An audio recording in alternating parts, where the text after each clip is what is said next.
Papa! Subirayo. Kuba ndi kukubona byo ndi kukubona ndi kubaza ngo watakaye ni ariko mu masaha birashize napfuye. Ariko mana yanjye ndakabura uko nigira iki?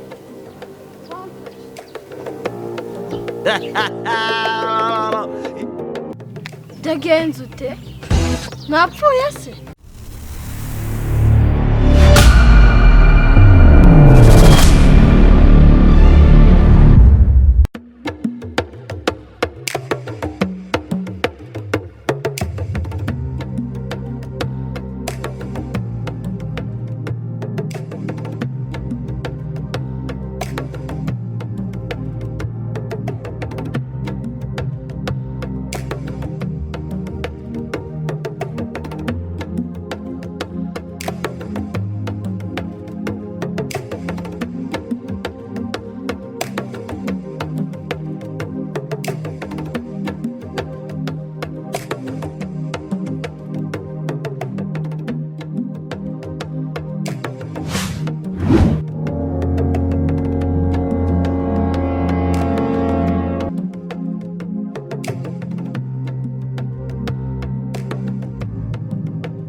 Yes way.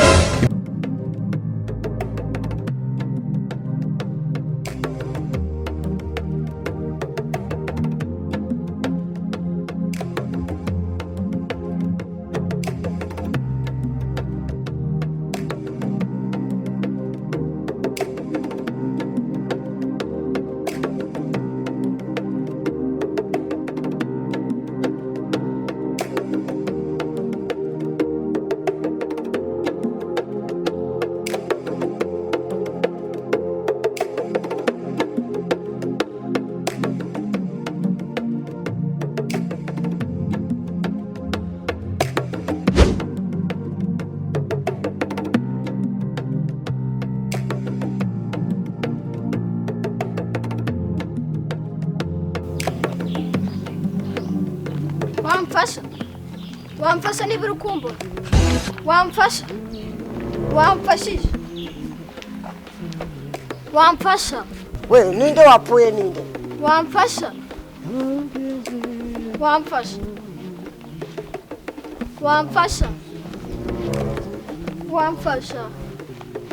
Wamfasha niba urukumbura. Wamfasha.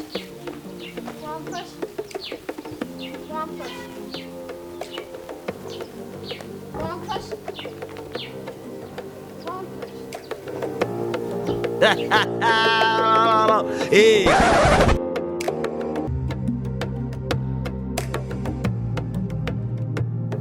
Dagenze ute? Napfuye se? None se ko ndi kwikora nkumva ndacyari muzima. Byagenze ute? Cyangwa uriya muntu ntabwo yarashaka kumfasha.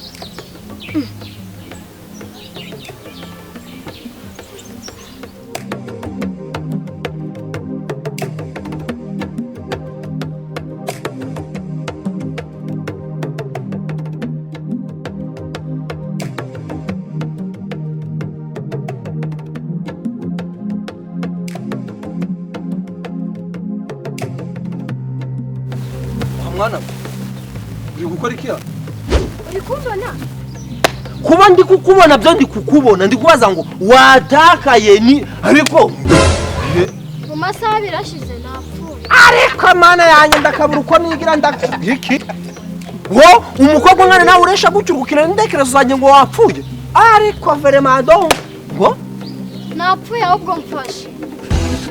Si nanjye ndangiye kujya ndavugana n'abazimu ni imyuka mibi. Siko ndi kumva ndi muzima. Niba utari kubyemera ngwino njye kukwereka umurambo wanjye. Ambaye ngakarabu hano utuye ku cyanika. Sumara ko ngwiki. Ibintu byo kuvuga bihagazeho.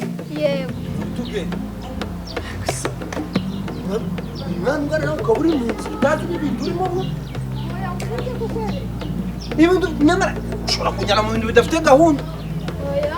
Umva wa mwana. Ibe ni haye. Ni hano ni. Tugende.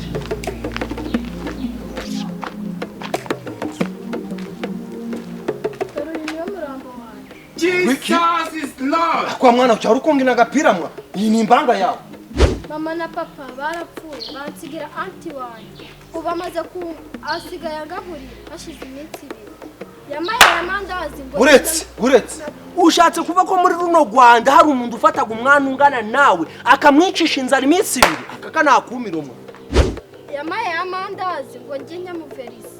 Yagwaye gano mandazi ngo ujye agacuruza Muverisi. Turashize none. Nose wa mwana ko ndazi kwa ati wawe uri kugira ngo ngufashe kiko. Duranje kuha kwe. Sindu.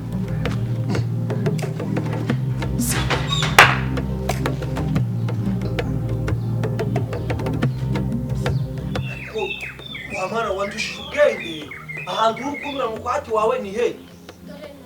Maze no kwiruhi. Hey. Hey.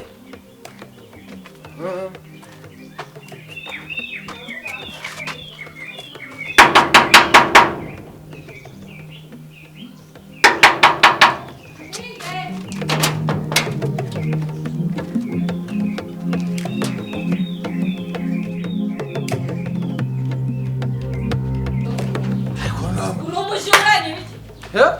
Nguri kwinjira mu iwanjye gushaka iki? Nidabye mu byo kwinjira mu bipangu by'abantu gushaka iki nkawe? Subira ivuye. Kwa kagoro ngengi kubona nge mbonye uri n'umurozi. Kagora mita ku murozi se naraze bandi. Ariko umva ngubaze. Nibiki? Ndabwo ari wowe mubyeyi ati w'umwana w'umukobwa. Witonze. Njyewe umwana ndangiye hano. Arambwira ngo hano hantu ntihabaga. Ndakomanze. Aho utanyakire ngo ubanze umbaze ngo ndikuva ndikuja ujuru kundi kakujya. Aku umusaza umwana kurangira nganje hano ngira umwana. Nta mwana. No ushatse wakukire ipangu nda mwana ubagamo. Nawe. Nta mwana wari. Kandi ushaka kuza kuhaterita nta mwana kabo. Ubonye ndi inzererezi yo kwirwa ni gusamba ahantu hose. Aho ushaka kwiba. Umva ngubwire. Sokya mu gipangu. Uretse. Ndi mu nzira mbuye n'umwana. Ajyanye hasi umwana agenda nyereka arambwira ati ngo ngwereke umurambo wanjye mbona umwana hajyanye hasi. Uwo mwana ave yambaye akajipo kagiye gusa n'ivu yambaye n'agapira kagiye kumukara afite n'akadobo gatoya karimo amandazi. Uwo mwana ndabwo ari hano. Uwo mwana ndabwo ari hano. Kandi wakigore uri kirozi. Azuri kurinda byambo dukurazi ngozeranga. Kandi mwa. Ngozeranga. Ngo ngaho umwana ngo ngaho ngo yapfuye nta mwana hano haba. Ndamwana wari gucuruza amandazi. Waturutse muri kino gipangu. Bese wamugabo hari hamwe umwana ngo muhuye ngo yambaye. Umwana wambaye akajipo kameze ngivu n'agapira k'umukara. Wambaye n'ibirenge ndani ingweto zo yambaye. Ufite n'akadobo k'amandazi umwana ndagaru wanyu. Yambaye ibirenge. Ariko tugende kunyereka umwana. Barabojora akaroza kagome gusa kweshejesha nibyo mamushuba. Tugene ibyo kunyereka uwo mwana. Ntwara uko wishakiye. Kwa menje kurangisha ngware ku mwana wanyahandari no kuba ngeze hano wakaroze ngo wagahenyiwe.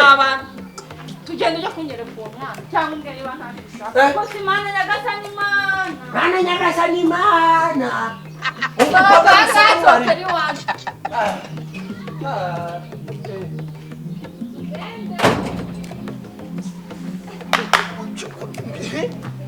Wo umwana ungana gutya kweli? Vayo.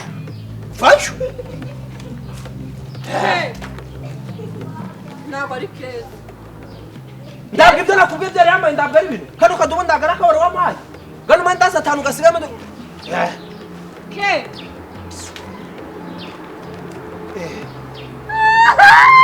Kada wa kirozi.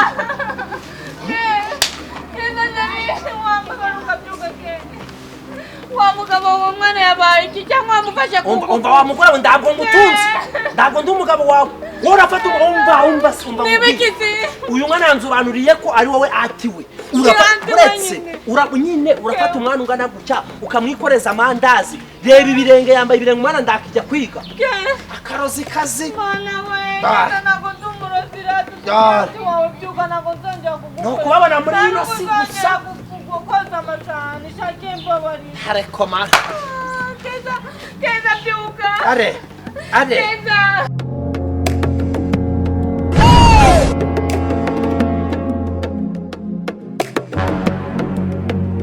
Are. are ubwo mutima ugugize rero ariko umubonye agaramye hano wamwikorezaga imirimo amasahani yagozaga mugabo uyu mwana wamukoze ibiki ndakubwiye ngo wa mugabo ndago ngutunze wazi wanunga bino bintu umva nkubwire mada umva bino bintu bino bintu birazamo n'ubuyobozi papa we yarapfuye na mama we baramusigiye buretse umva niba mama we na papa we warapfuye ng'umubyeyi muzima nga ati we wamufashije iki ubure n'utubodaboda twamake ngo utumugurire ibyo si birakureba ntabwo ndazimugurira kandi ndakugurira n'inkweto nziza uramugura inkweto nziza umwana yarangije gupfa yarangije gupfa se niwe wamwishe none agaramye arabyuka byuka shake wamba baruka bigamira bakuru umwana bakuru umwana umva madafa bakuru uwo mwana urarinda ugafata umwana ungana gutya akabajyamye hano uri gutekereza iki mbwira papa subirayo papa sinshaka gusubira mu irasi y'abaze subirayo kuko iki si cyo gihe cyawe papa bamfata nabi subirayo uzabishobora kubera ko amakosa sa yawe n'aya mushiki wanjye kandi ndabizi azahinduka umva mugabo wambaruka kuntera n'iseseme ngewe ndago ndi umugabo wawe papa antafata nabi arankubita ntankweretangurira ndashaka kuba ndi kumwe nawe oya subirayo ariko se ubundi mama ari ibyo ntago bikureba ndavuze ngo subirayo ndashaka kuba ndi kumwe nawe papa uraza ukabona waba umugabo wanjye ngiye guhamagara ubuyobozi bugere hano genda nta kintu yabaye cyangwa niwe wamwishe sawa n'undi wafashe tukamujyana kwa muganga ngaho mbwira wa mwana reka yesu we itonde